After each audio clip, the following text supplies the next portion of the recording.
Hi everyone, my name is Mark, and today we're going to take a look at another horrible case with you. On June 28, 2007, when Paige Birgfeld, a devoted mother, failed to show up at her apartment, the police department was thrown into a dutiful investigation. However, they made some discoveries that would not only shock Paige Birgfeld's family, but the entire country. Paige Birgfeld was born on April 27, 1973, in Atlanta, Georgia, to Frank Birgfeld and Suzanne Birgfeld. She had just one sibling, Craig Birgfeld. Paige had grown up in Atlanta before moving to Colorado. She got married to her first love and high school crush, Howard Ron Biegler, in 1995. However, their rosy relationship ended when both parties disagreed about starting a family. Paige was ready to become a mother, but Howard Biegler was not interested in having children. After the divorce, Paige moved on and married Rob Dixon, an up-and-doing businessman, in 1998. He gave Paige a very intense marriage. Their 10-year union produced 3 children, Jess, Taft, and Cole. June 28, 2007, was the last day Paige Birgfeld was ever seen by everyone who loved her. Paige Birgfeld had spent part of the afternoon with her ex-husband, Howard Biegler. The two had started dating again 2 months before her sudden disappearance. After their picnic, Paige and Biegler went their separate ways, and around 9 p.m. that day, Biegler confirmed that he had put a call through to Paige to check up on her. Paige had told him that she was on her way to her apartment, and she would text him once she got home. But that never happened. After not hearing from Paige the whole day, Biegler called her phone, and it went straight into voicemail. That fueled Biegler's fear, as it meant that Paige's phone was either switched off or unreachable. He decided to visit Paige at her apartment on the 3rd day after their date. Biegler got the shock of his life when Paige's live-in nanny told him that Paige had not returned home for 3 days. Biegler immediately alerted Paige's parents and the police, and that kicked off one of the most terrifying investigations you might ever hear of. Paige Birgfeld's parents, Frank and Suzanne, were distraught when their beloved daughter disappeared. They were one of the major reasons the police believed that there was something fishy about Paige's disappearance. Frank Birgfeld described Paige as a living mother. She was devoted as they came. Paige would never abandon her kids. Frank was confident that if Paige's legs and arms were broken, she would crawl with her elbows just to see her kids. She loved being around her children that much.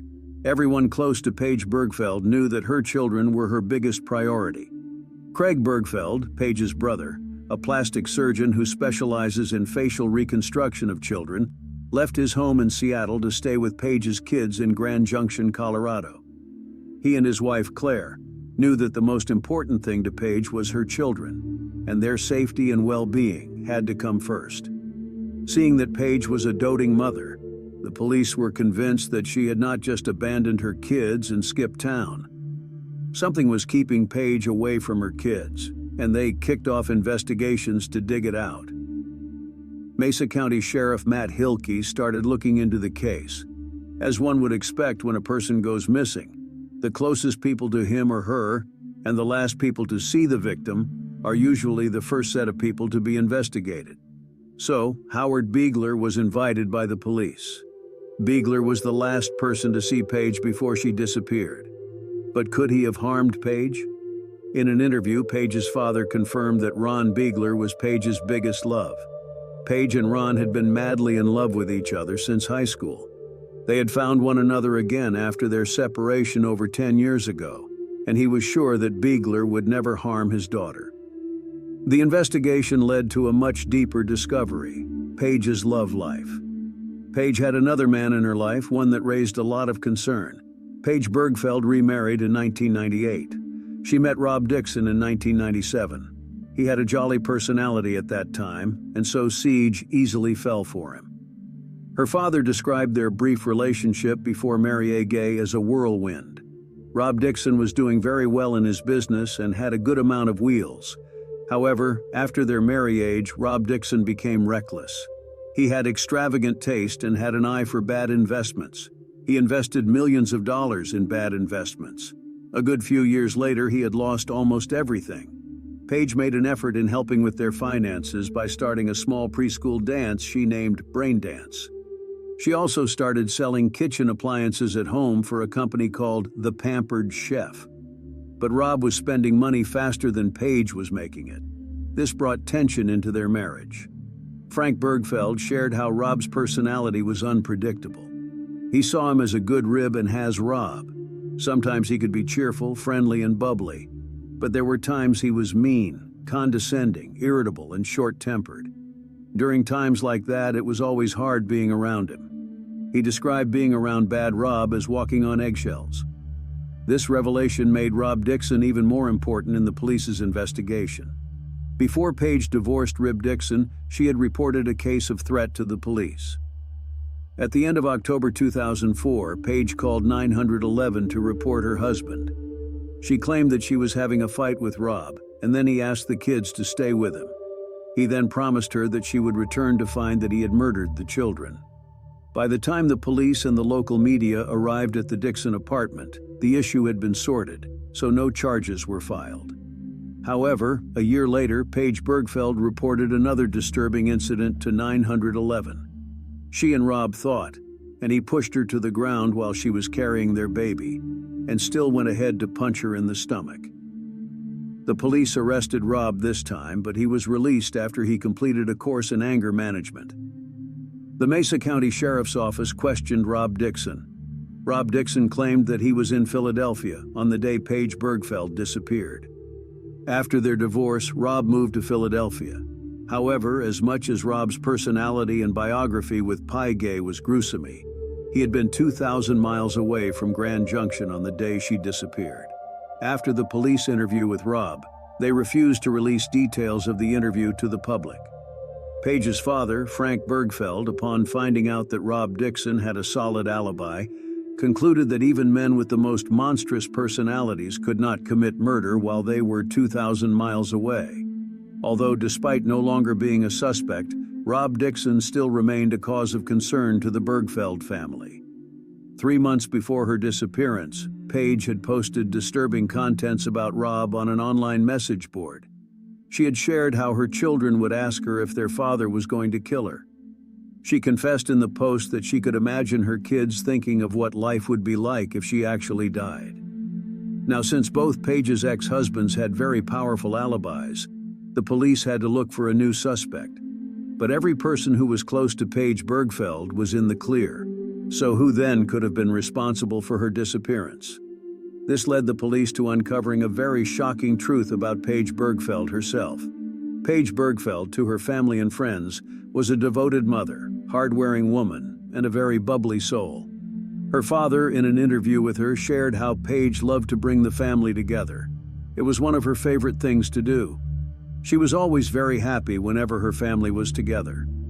One thing Birgfeld never expected was Paige's double life. Paige Birgfeld had been living a double life. In addition to Grand Junction, she was a dance teacher and a kitchen appliances vendor. But on the internet, Paige Birgfeld was something else entirely. After she disappeared, her family had found something suspicious on her laptop. Confident that it would not change anything about how he felt about his daughter, Frank Birgfeld called the attention of the police to it. The investigation by the police revealed that Paige had another source of income from being a dance teacher.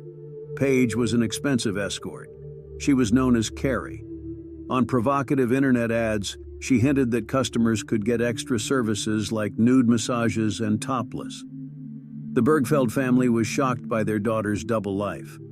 Paige's sister-in-law, Carrie Birgfeld, confessed that it was an absolute shock finding out about Paige's other job some days after she went missing. It was unexpected that Paige worked as an escort, but her family seemed to know exactly why she did it. Paige, as always, was driven by her love for her children. Her father, Frank Birgfeld, believed that Paige had chosen that path because of her family. After the divorce, she had taken on a huge responsibility. She was the breadwinner and the sole provider of her family. It was not easy taking of 3 children, and Paige was obsessed with giving her kids the best. However, the extent to which she went was the last thing Frank Birgfeld and Suzanne Birgfeld expected. In an interview, Frank Birgfeld admitted that he wished Paige had opened up. He would have happily intervened and counseled his child on the dangers of the path she had chosen. Frank believed Paige's job was not totally moral. Although Paige's parents were righteously shocked by their daughter's secret profession, one thing that would never change was their deep love and pride for Paige. Craig Birgfeld was also confident that Paige had chosen her profession because of her kids. Paige was neck-deep in debt. It was not cheap putting clothes on the back of 3 kids, and on top of that, she had to pay the mortgage. Craig had always found it hard to believe that the little dance school and selling kitchen appliances was lucrative enough to pay off a monthly mortgage of $6,000. Although he had never called anybody's attention to it, he suspected Paige was into something else. However, he had not imagined she would be an escort. Paige's ex-husband had filed for bankruptcy immediately after the divorce. Craig had thought that his sister would be unable to pay the mortgage after a couple of months, as it was a huge amount of money. But Paige succeeded in buying her first home. Craig's wife, Callie, admitted that she had found it very hard to accept that Paige had purchased her first home with her 2 jobs. In an interview, she confessed that she had confronted Paige about it. She shared how she outrightly asked Paige if she had another thing she was doing aside from teaching dance and selling kitchen equipment. Paige confessed to her sister-in-law that she was a stripper. A few years before Paige got married, she had been living in Denver. When she was 21, she stripped at the Mile High Saloon. While she was a stripper, she made around $400,000 per month. Paige told Callie that she stopped when she got married. But apparently she had not totally left that industry. In the interview, Callie was convinced that Paige drew her inspiration to become an escort from her experience as a stripper. The Mesa County prosecutor, D.A. Pete Hautzinger, confessed that he had never encountered a case like Paige's, even though he had been a prosecutor for 20 years. He had never thought someone of her socioeconomic background and family background would be involved in that kind of job.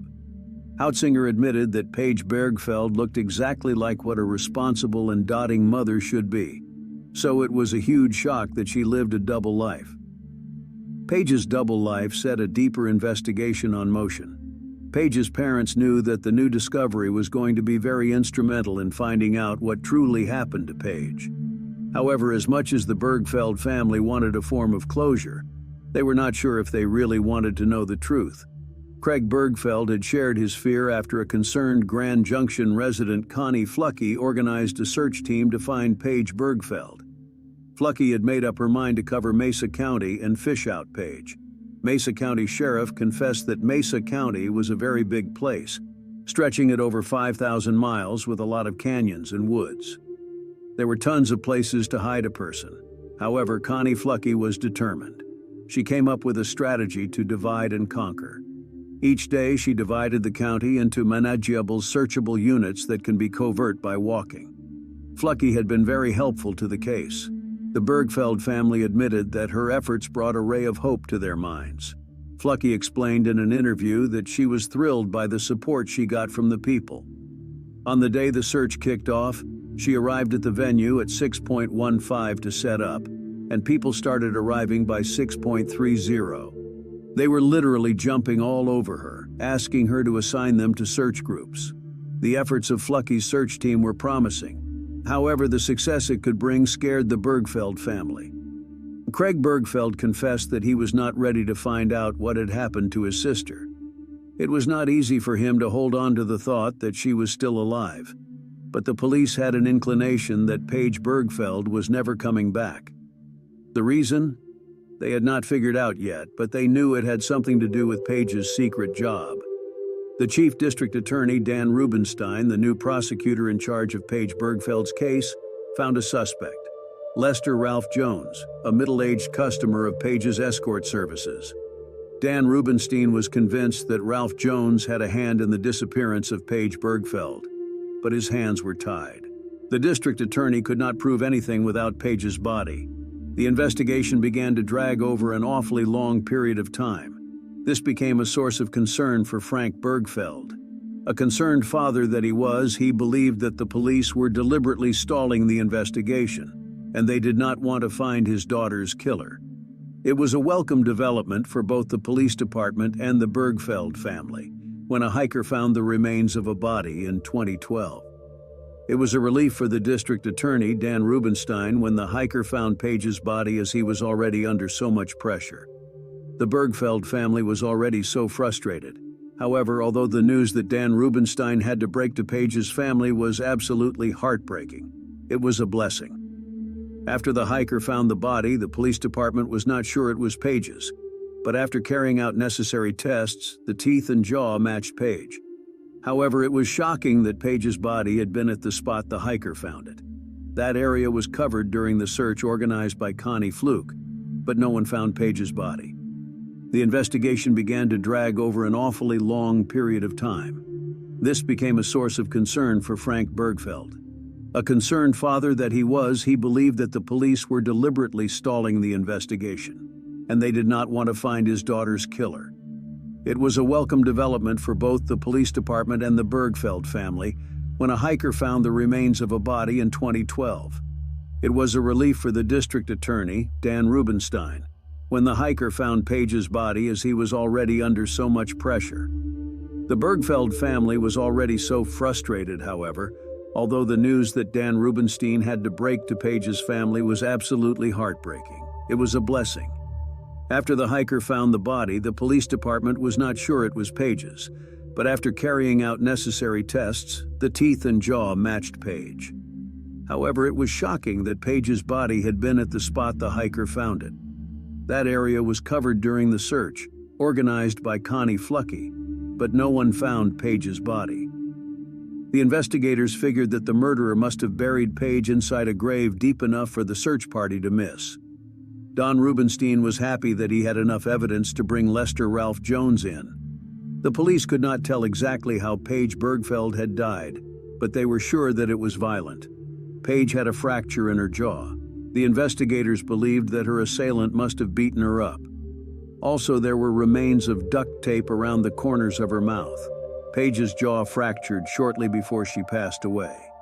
This discovery made the items found during the search organized by Connie Fluke make sense. Pieces of documents were found scattered along the highway. Some of the documents had Paige's name, while others had her kids' names. The investigators assumed that the documents must have been flung outside by Paige's kidnapper, as he drove her to the spot where he finally took her life. There were other speculations too. The documents could have been flung outside by Paige as a way of helping people to find her. However, Paige's killer had roamed free 5 years after her terrifying end. Lester Ralph Jones did not have a good reputation, so it was easy to believe that he killed Paige Birgfeld. One Rubenstein gathered enough evidence against Lester Ralph Jones. During the investigation, the police had found Paige's car on the highway. The car had been burned by a fire the police believed started in the passenger seat. Someone had set Paige's car ablaze deliberately to destroy his DNA samples or any implicating evidence. Also, the driver's seat had been adjusted to accommodate a taller person. Although when interrogated, Ralph Jones denied knowing anything about Paige's burnt car, even though it had been found a few meters away from his workshop. Lester Ralph Jones had a criminal history. He had been convicted of felony, so no one could ever take him for his word. Another daunting piece of evidence was found against Ralph Jones. He had called Paige Birgfeld with a burner phone on the day she disappeared. Ralph Jones denied buying the phone, even though there was a CCTV recording of him purchasing the phone. Ralph Jones was a regular at Paige Escorting Services. However, Paige did not know he was a cold-blooded murderer. Ralph Jones met his Waterloo after a conversation he had with a local sheriff, Sergeant Art Smith. He had called Ralph Jones to tell him his cars were ready. Sergeant Art Smith had seized 2 cars belonging to Jones. Ralph Jones's response was absolutely unexpected and shocking. It was the response of a man whose guilt was destroying him. Ralph Jones replied if the sergeant asked him where he would bury a body. This call, along with the other evidence, was the breakthrough the police needed. In November 2014, 7 years after the disappearance of Paige Birgfeld, Lesnar, Ralph Jones was arrested and charged with first-degree murder and kidnapping. Ralph Jones had been anticipating the arrest. He had not been moved at all. According to the police officers who arrested him, Ralph Jones had not asked any question. He simply turned around and put his hand behind his back. His bail was set to $2 million. In 2016, Ralph appeared in court. According to the jury, the evidence against Ralph Jones was circumstantial. They were enough to incarcerate him. But in December 2016, 9 years after Paige's disappearance, the jury found Ralph Jones guilty of murder and kidnapping. He was sentenced to life imprisonment.